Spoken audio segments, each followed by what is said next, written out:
Wih, mau sepedaan kemana, Kak? Loh.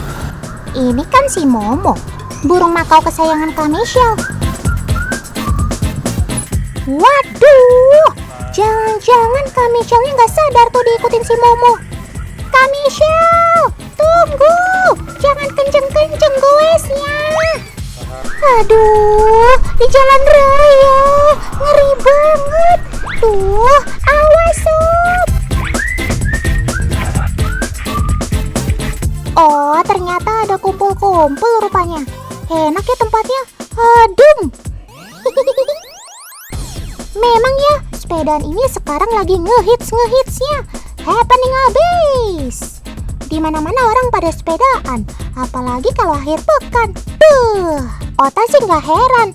Lawang lagi COVID-19 begini, warga jadi semakin sadar betapa pentingnya menjaga imunitas tubuh dengan olahraga. Bersepeda secara rutin bisa memperbaiki sistem kerja jantung loh teman. Nah, hal ini dapat memperlancar sirkulasi darah. Kalau peredaran darah lancar, tentu tubuh kita lebih sehat. Selain itu, bersepeda bisa membakar kalori tentunya.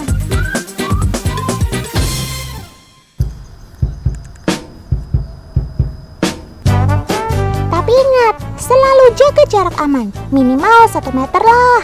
Maskernya juga kalau lagi kumpul begini dipakai terus, jangan dilepas-lepas. By the way, anyway, busway, si Momo kemana ya? Jangan-jangan, itu dia, Momo. Ya ampun, Otan pikir kamu kecelakaan, tapi syukurlah kalau selamat. Kak Michelle juga shock banget tuh diikutin si Momo sampai mau nangis. Ya udah deh Kak, mending pulang aja yuk. Kasian soalnya si Momonya pasti capek banget. Mo, ini minum dulu Mo, biar nggak pingsan.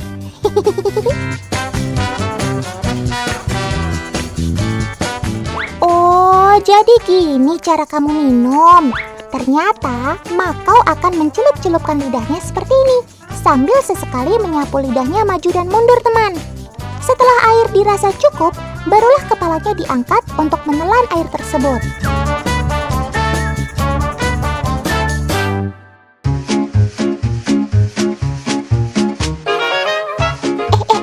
Tahu nggak sih kalau lidah makau itu bengkok di bagian ujungnya, atau istilahnya lidah prehensil.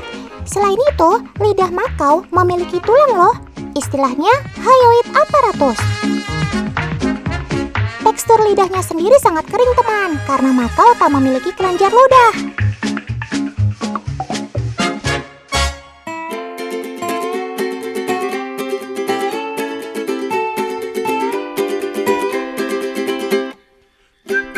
Udah kenyang mau minumnya, sekarang makan ya. Kak Michelle kasih jagung, makan yang banyak sob, biar ada tenaganya lagi. Tapi panas-panas begini kayaknya cocok nih buat basah-basahan. Kak Michelle semprot aja tuh Momonya, biar adem. Ya kan sob?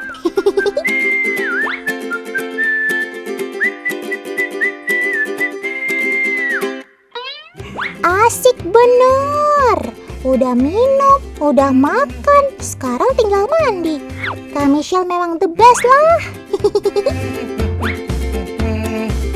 Teman di rumah, Otan mau nanya deh, sayap makau kalau disemprot air bakal langsung basah atau tetap kering? Hayo.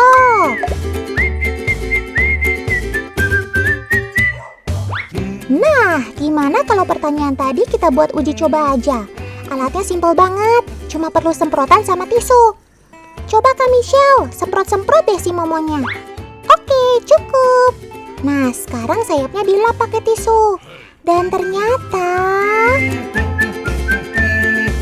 tisunya tetap kering teman. Weh.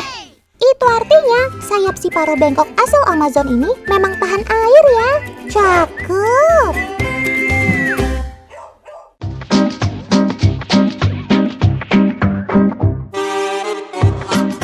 Setiap helai bulu makau sejatinya terbuat dari protein keratin, zat yang membentuk kuku pada manusia.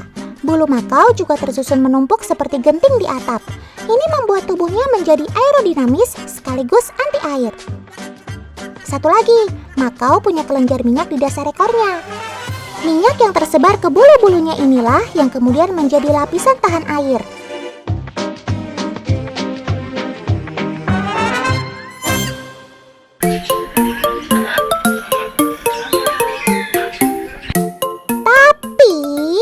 Justru muncul pertanyaan baru. Kalau pas lagi hujan, kira-kira makaunya bisa terbang atau enggak? Hayo. Kita semprotin lagi aja sayap si Momo sampai basah banget. Terus kita terbangin lagi deh.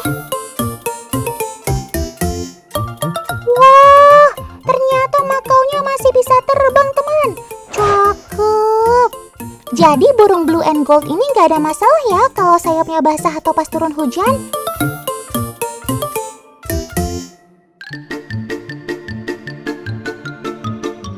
Namun, saat hujan deras, bukan hanya ada air yang turun dari langit, melainkan ada angin dan kondisi udara yang berubah.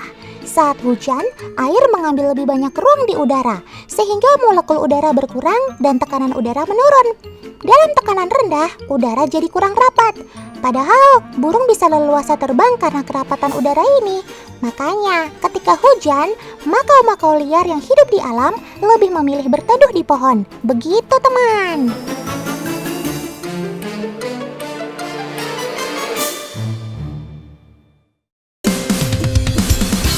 Wih, koleksi burungnya Kak Michelle ternyata masih banyak, teman.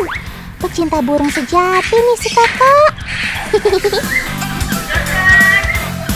Ayo, yang namanya Jordan angkat kaki.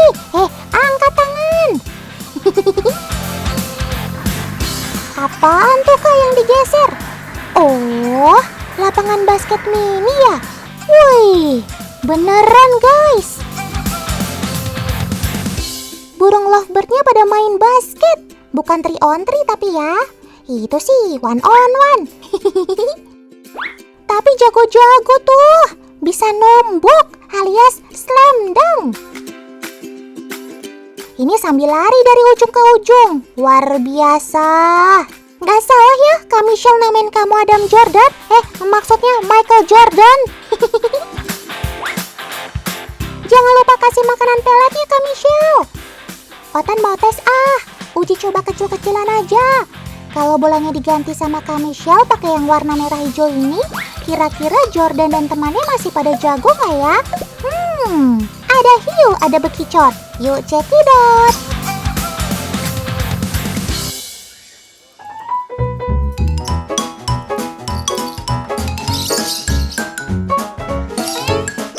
Walah, kok pada mogok begini?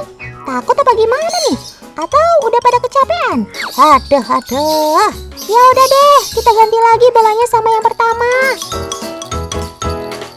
Weh, bener-bener ya.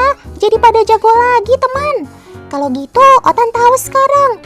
Ternyata faktor warna sangat berpengaruh.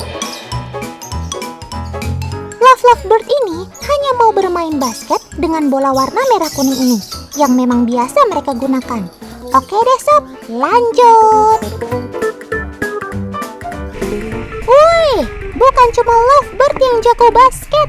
Parkitnya Kak Michelle juga jago fly with me, alias FWM.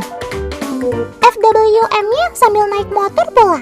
Cakep.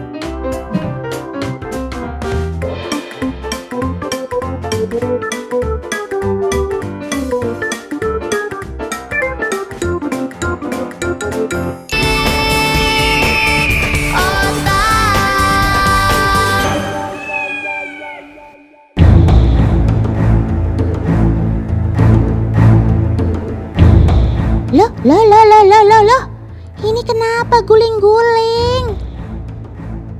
Walah, ini kan keledai. Ternyata keledainya lagi mandi pasir, teman.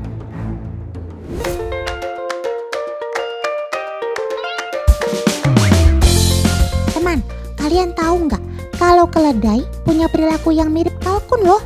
Di mana kalau ada seekor keledai bersuara, maka keledai lain akan ikut menyahut. Nah, Otan jadi pengen bikin eksperimen ah. Kalau kita pancing keledai ini dengan suara dari gawai alias handphone, kira-kira bagaimana ya? Sudah ada Kanggun nih yang bakal bantuin Otan. Oke Kanggun, monggo.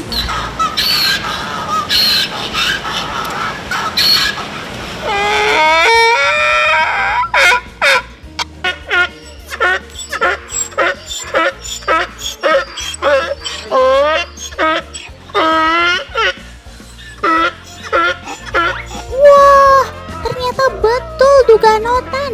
Keledainya pada latah tuh. Persis kayak kalkun. Kocak banget ya. Perilaku menggemaskan sobat Otan ini tak lain tak bukan lantaran bersuara merupakan cara mereka berkomunikasi. Oleh karena itu, sekalipun itu hanya suara dari handphone, namun keledai tetap akan meresponnya seperti ini. Apalagi pendengaran keledai sangat tajam, terlihat dari kupingnya yang super besar seperti ini.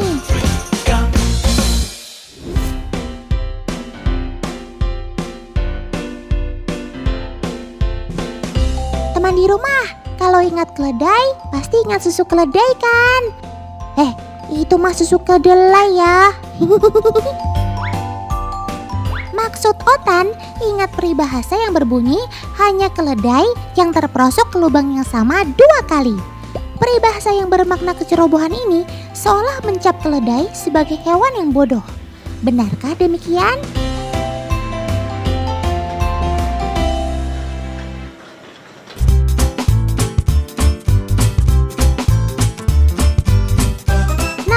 Otan dibantu Kak Anggun bakal mencari tahu jawabannya nih. Caranya adalah dengan membuat lubang tanah yang cukup dalam, kira-kira 1/2 meter. Selanjutnya, Kak Anggun bakal memancing dengan makanan favorit keledai, yakni wortel. Kita lihat, apakah keledainya akan terjatuh ke lubang ini ketika mencoba memakan wortel? Otan jadi ikutan penasaran.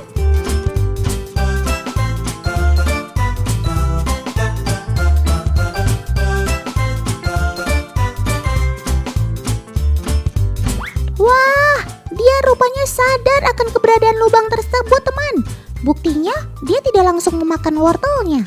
Sobat Otan ini justru menjadi waspada dan berhati-hati supaya tidak terperosok ke dalam lubang tersebut. Tuh lihat, keledainya malah berjalan memutar, teman. Wah, cerdik benar kamu sob.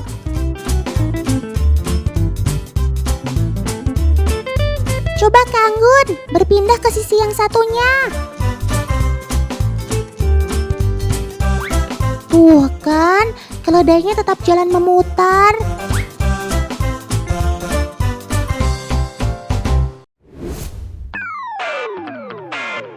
Jadi jelas ya sekarang, kalau keledai gak sebodoh yang orang kira kok.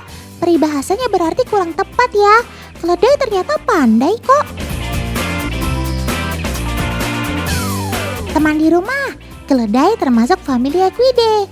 Hewan bernama latin Equus africanus asinus ini masih berkerabat dengan kuda dan zebra. Namun secara fisik, keledai jauh lebih pendek. Tingginya hanya 1,5 meter.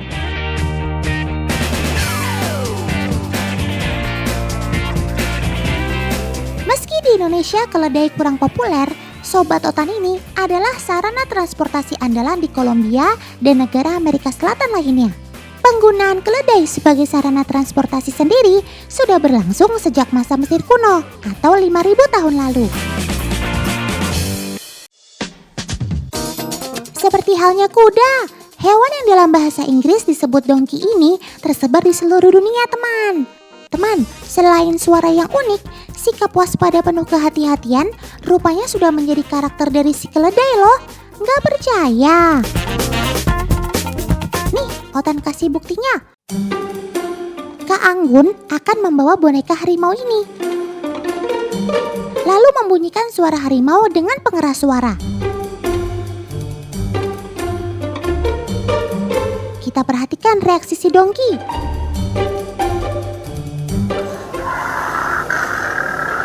Tuh lihat, pandangan mata si keledai gak bisa lepas dari bonekanya.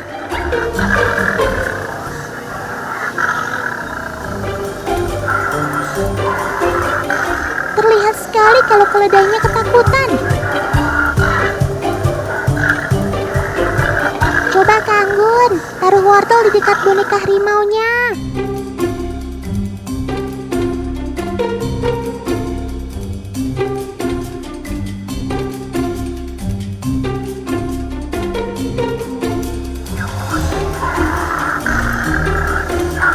Tuh kan, keledainya bergeming. Mereka enggan makan wortel. Padahal kan wortel makanan favoritnya. Sikap waspada keledai ternyata mampu mengalahkan rasa laparnya. Good job, Sob.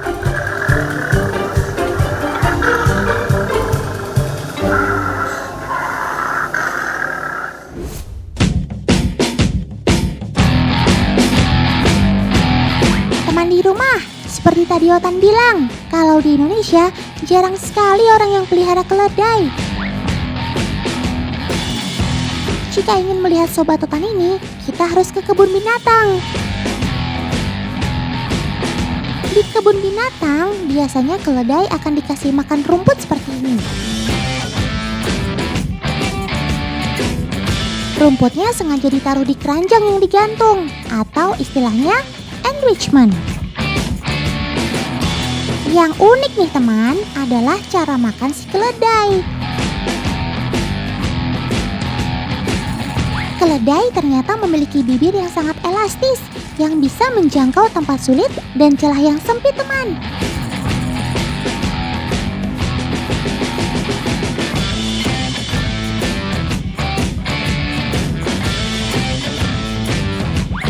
Bahkan, potongan kecil wortel yang terjatuh di tanah bisa keledai makan tanpa harus tercampur dengan tanahnya. Wah, wah, wah. Bibir kamu sakti banget ya, Sob. Elastis.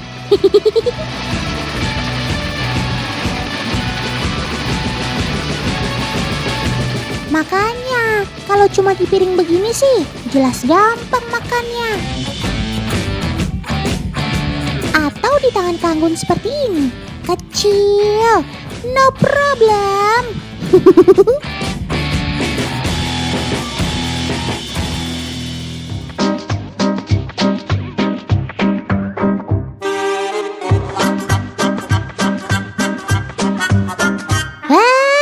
Kalian pada mau kemana? Walah, ternyata keledai takut juga sama air teman. Kayak kucing dong.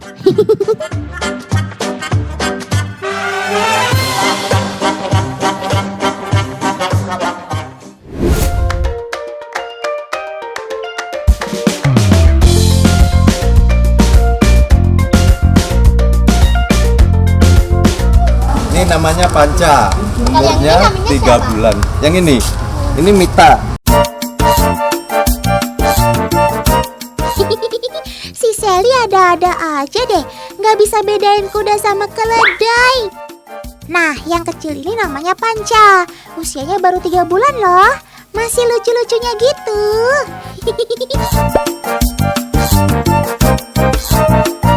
Si Panca juga nggak bisa jauh-jauh dari mamanya, sebab dia masih minum susu. Cih, girang amat sih Sob. Iya, kamu pasti seneng kan dikunjungi sama kakak Otan yang terkenal ini? Nah teman, kalau lompat-lompat begini, tandanya si keledai lagi bahagia tuh. Oh iya, kalian tahu nggak perbedaan kuda dan keledai? Jelas terlihat ya, kalau keledai punya telinga yang tegak dan lebih panjang dari kuda. Selain itu, tubuh keledai lebih pendek dari kuda.